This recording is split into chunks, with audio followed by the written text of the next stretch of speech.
ഞാൻ baby Joseph ഒരു steam കേക്കിൻ്റെ വീഡിയോ എടുക്കാനാണ് വിചാരിക്കുന്നത്. അതെങ്ങനെയെന്ന് നോക്കാം. ഞാൻ ഒരു കപ്പ് മൈദയാണ് എടുത്തുള്ളത്. അതിന് ഒരു ടീസ്പൂണ് ബേക്കിംഗ് പൗഡർ എടുത്തിട്ടുണ്ട്. ബേക്കിംഗ് പൗഡർ ഇട്ടിട്ട് നമ്മൾ 3 പ്രാവശ്യം അരിച്ച് വയ്ക്കണം മൈദ. ഇത് ഞാൻ രണ്ടാമത്തെ പ്രാവശ്യമാണ് അരിക്കുന്നത്. ഒരു തവണയും കൂടി നമുക്ക് അരിക്കണം. എന്നാലാണ് ബേക്കിംഗ് പൗഡർ എല്ലാ തരിയിലും ചെറുതായി ആവുള്ളൂ. അങ്ങനെ ആയാലാണ് അതിൻ്റെ എഫക്റ്റ് കാണിക്കുള്ളൂ.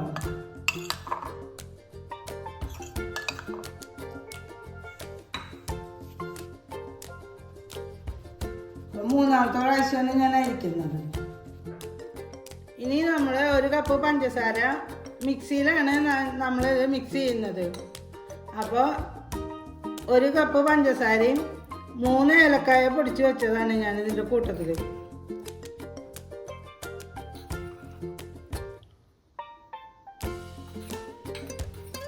ശരിക്കും 3/4 കപ്പ് പഞ്ചസാര എടുത്തു കഴിഞ്ഞാൽ ഇതേപോലെ വടിച്ച് എന്ന് പറയും, നമുക്ക് 1 കപ്പ് കിട്ടും.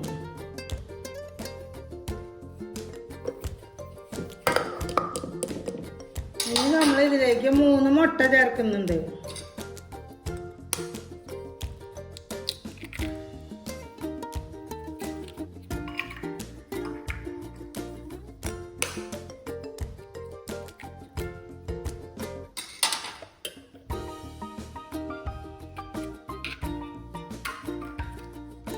ഒരു കപ്പിന് 3 മുട്ട എന്നാണ് കണക്ക്. ഇനി നമ്മൾ ഇതിലേക്ക് 4 ടേബിൾ സ്പൂണ് സൺഫ്ലവർ ഓയിലാണ് ചേർക്കുന്നത്.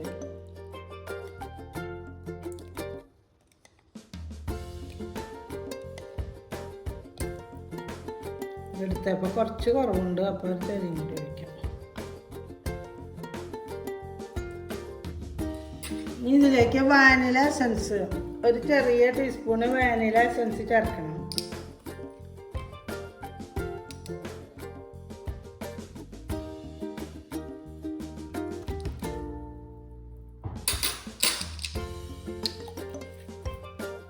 ഒരു നുള്ളു ഉപ്പിടണം. ഒരു നുള്ളു തന്നെ വേണ്ടോ. ഇനി നമ്മൾ മിക്സിയിൽ നന്നായി അടിച്ചെടുക്കണം.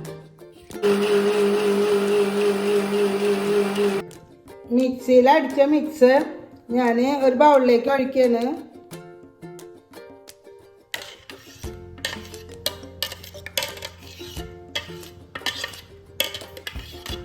ഇനി നമുക്ക് അരിച്ച് വെച്ച ബേക്കിംഗ് പൗഡർ ചേർത്ത് 3 പ്രാവശ്യം മൈദ അരിച്ച് വെച്ചിട്ടുണ്ടായിരുന്നു. അത് ഇതിലേക്ക് കുറേശ്ശെ ചേർത്ത് മിക്സ് ചെയ്യാം.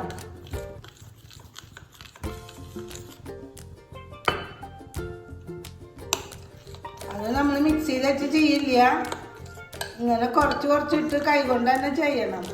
എന്നാലാണ് അതിൻ്റെ പദം കിട്ടുള്ളൂ. നമ്മൾ 3 ടേബിൾ സ്പൂണ് പഞ്ചസാര കാരമലൈസ് ചെയ്യാൻ ഇട്ടിട്ടുണ്ട്. ഒന്ന് കരിഞ്ഞ പോലെ ആയി കിട്ടണം.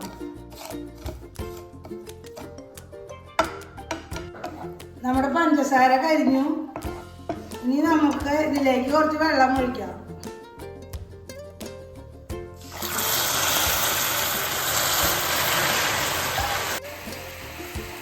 ഈ പ്രവൃത്തിനെയാണ് നമ്മൾ എല്ലാവർക്കും അറിയാവുന്നതാണ്, അറിയാത്തവർക്ക് വേണ്ടിയിട്ടാണ് പറഞ്ഞു തരുന്നത്.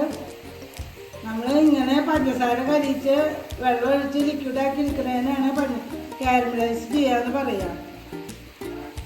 ഇതിലേക്ക് ഞാൻ 1 ടീസ്പൂണ് ചെറുനാരങ്ങ നീര് ഒഴിക്കുന്നുണ്ട്. അതെന്തിനാന്ന് വെച്ചാൽ നമുക്ക് കേക്കിൽ മുട്ടയുടെ മണം പൊങ്ങാതിരിക്കാൻ വേണ്ടിയിട്ടാണ് നമ്മൾ 1 ടീസ്പൂണ് ചെറുനാരങ്ങ നീര് ചേർക്കുന്നത്. നമ്മുടെ പഞ്ചസാര കാരമലൈസ് ചെയ്തത് ഇതിൽ ചേർക്കാം.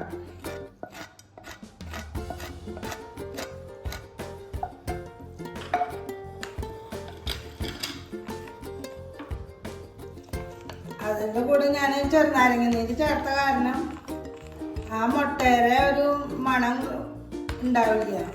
അതിന് വേണ്ടിയിട്ടാണ് നമ്മൾ ലെമൺ ജ്യൂസ് ചേർത്തത്.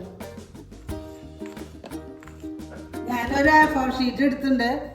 അത് ഇങ്ങനെ വെച്ചിട്ട് പാനോണ്ട് ഞാൻ ആദ്യം ഇങ്ങനെ വരച്ച് വെച്ചിട്ടുണ്ട്. ഇങ്ങനെ വരയ്ക്കുക. എന്നിട്ട് നമ്മളിത് കട്ട് ചെയ്തെടുക്കുക. ഒരു 6 ഇഞ്ചിൻ്റെ കട്ടർ എടുത്തിട്ടുണ്ട്. എന്നിട്ട് ഈ A4 ഷീറ്റ് ഞാൻ ഇതിൻ്റെ അടിയിൽ വെക്കുന്നുണ്ട്.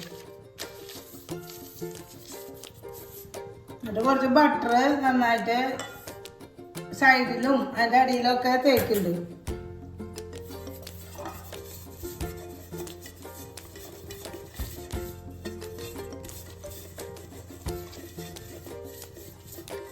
ബട്ടറാണ് തേക്കുന്നത്. അപ്പം കേക്കിന് നല്ലൊരു മണവും കിട്ടും.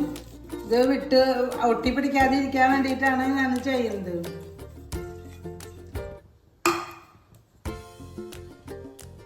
ഇനി നമ്മൾ ഉണ്ടാക്കി വെച്ച മിക്സ് ഇതാ റിബൺ രൂപത്തിലായിട്ടുണ്ട്.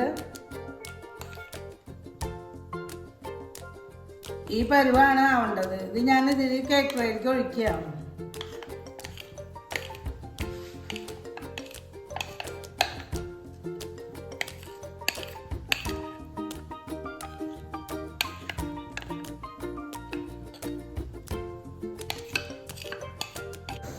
ഞാൻ ഇഡ്ഡലി ചെമ്പിൽ വെള്ളം തിളപ്പിക്കാൻ വെച്ചിട്ടുണ്ട്. അത് ആവി വന്നു. ഇനി ഞാൻ ഈ പാത്രം 1-2 പ്രാവശ്യം ടാപ്പ് ചെയ്യണം. അത് കഴിഞ്ഞിട്ട് നമുക്ക് ആവിയിൽ വെക്കാം. ഇനി 35 മിനിറ്റ് കഴിഞ്ഞാൽ നമുക്ക് നോക്കാം.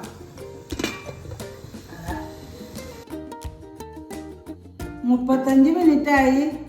നമ്മുടെ കേക്ക് പാകമായിട്ടോ.